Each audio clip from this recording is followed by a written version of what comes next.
Good morning.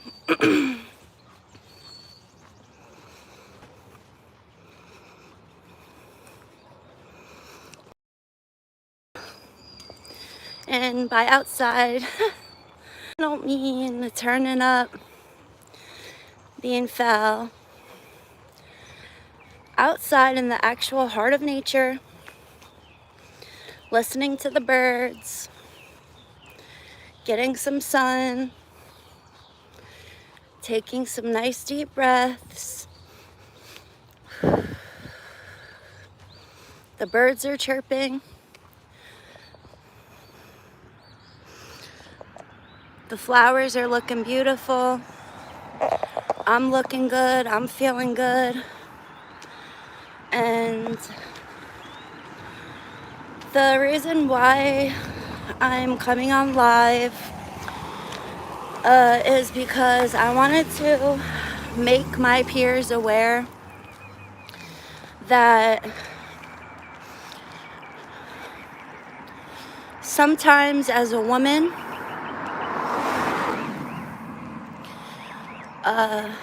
it's difficult to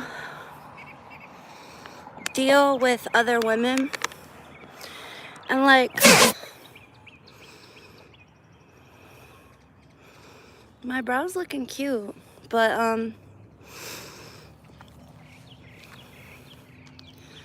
no, they're not messed up. If in case anybody's asking, that's the actual look.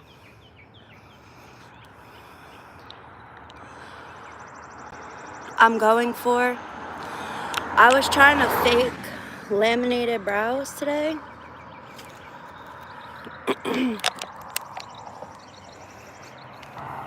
Yeah. I have a lot to talk about. So in March, I met with 3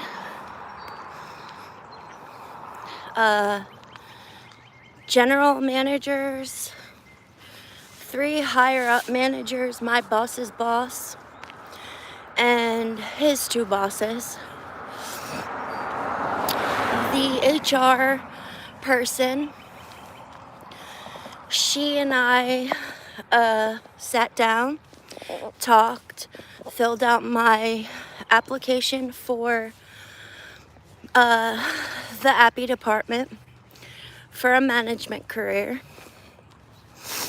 In my store, the only full-time positions will be management positions. How it was explained to me was that the store closest to my store, which is in Lacey Township, needs a second man.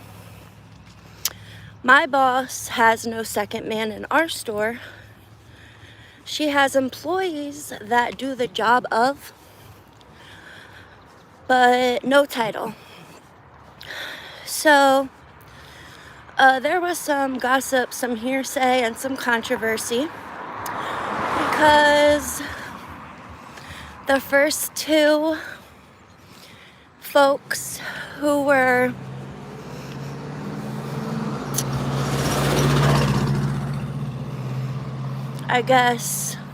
promoted. One was promoted to a seafood manager. One was promoted to a food service manager. I was promoted to an Appy department manager. That's the position I applied for. That's the position I'm training for. And that's the position I was hired for. So I guess because it took 5 or so weeks, there was speculation in my store amongst women who thought that I misheard when I told them that I applied for second man, assistant manager, and I told them I'll be training for the position in Toms River. They left. My peers were under the impression that I misheard and that I'll be working second shift, not giving the position of second man. So I was told what I could make, what I should make, what I will make, etc.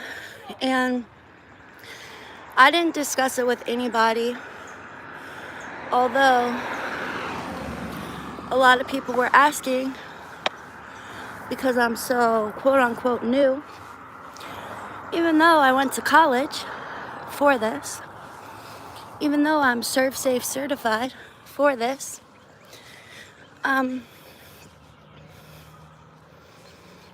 They were under the impression that I misheard something, or I was misrepresenting myself or the company, or they didn't mean second man, they meant second shift, or they didn't tell me what I would make, they told me what I could make.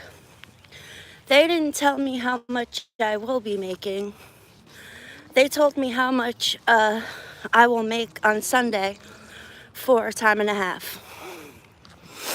I was told not to discuss money, and I didn't. And I still won't. Sometimes playing stupid and playing dumb, it gets you further. So, hold on.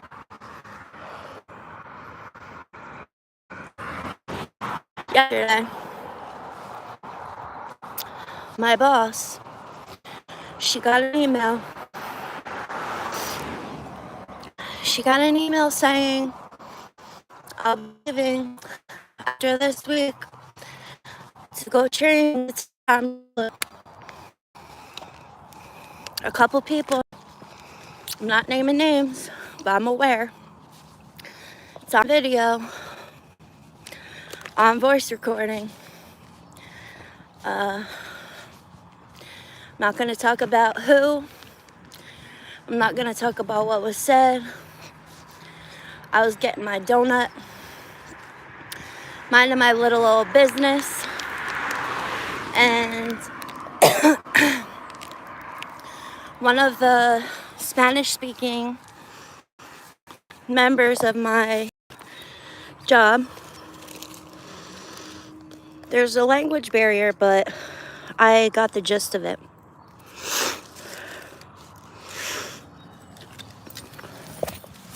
He or she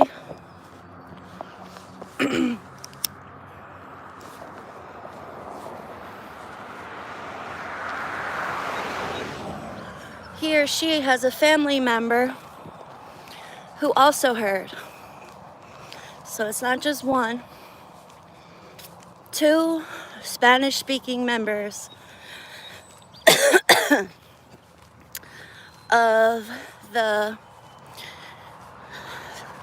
I guess, maintenance department were present, while 2 other higher-ups,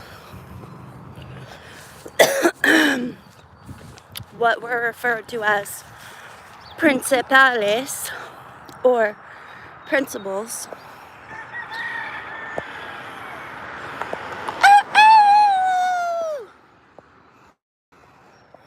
principal's office, so the managers who wear the gold name tags, the managers who wear the black vests, the managers directly above me, the managers directly above them, and the people who are part-time, who will work for pennies and do the job of a second man without raises, have something to say.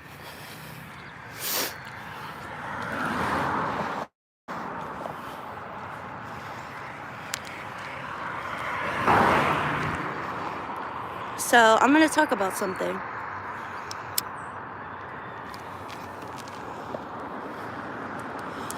My entire life,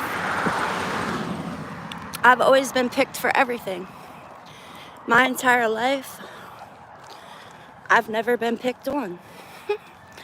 My entire life, no matter what happened, no matter what situation I was in, drugs, homelessness, poverty,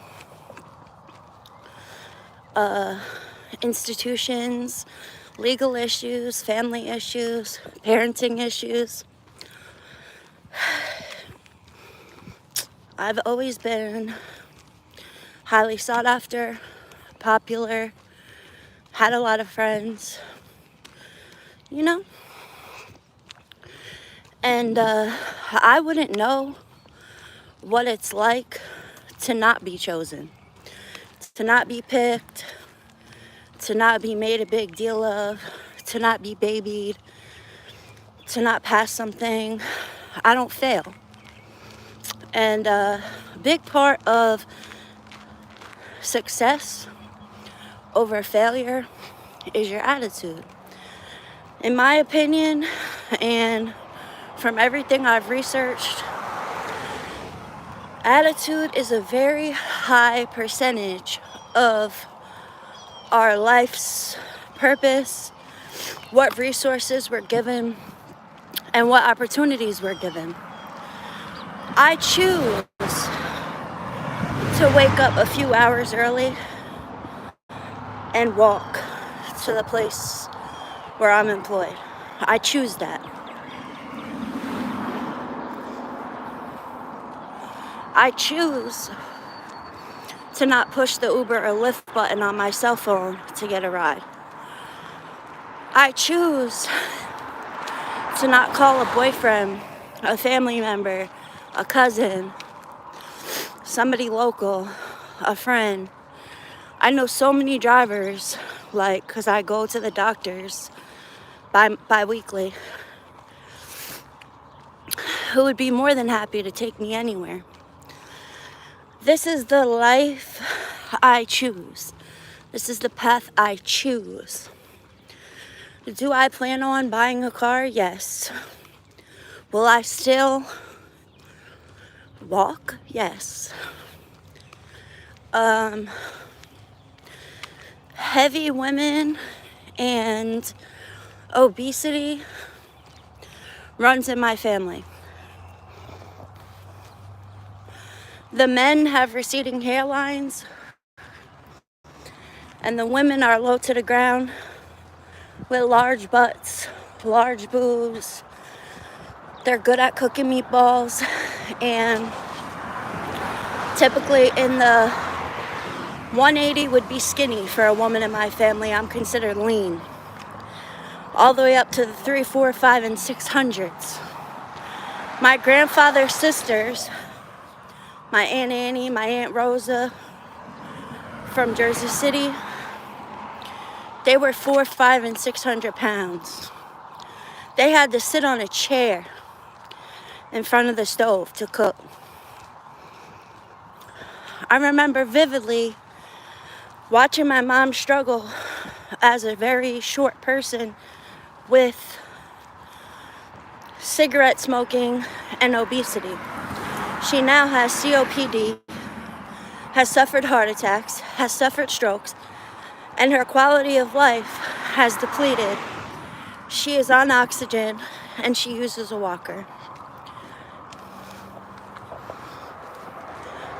You need to know why I choose to walk regularly, why I choose to exercise regularly, why I choose to battle any situational anxiety or depression, because as human beings, we are all anxious. We all have feelings. All of our feelings vary. Nobody is always happy. The point of my video this morning is to reassure you that person in your office who always looks happy, that person who never blows a gasket, those people who smile and pretend that whatever disrespect or hurtful comment, like a customer calling them stupid, I would say 10 times out of 10, they're at the liquor store drinking themselves to death, okay? Or they're having sex with people who are not good for them.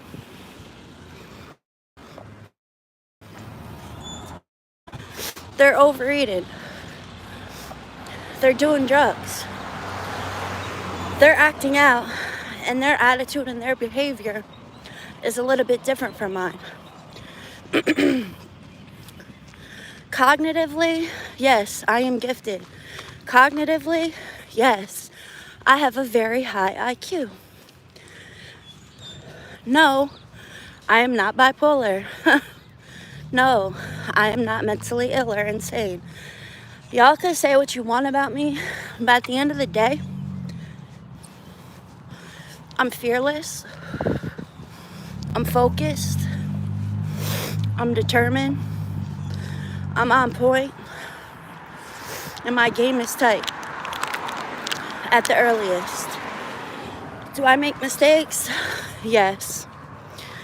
And I want to talk about one thing before I get to my job, because I have 3 minutes to clock in.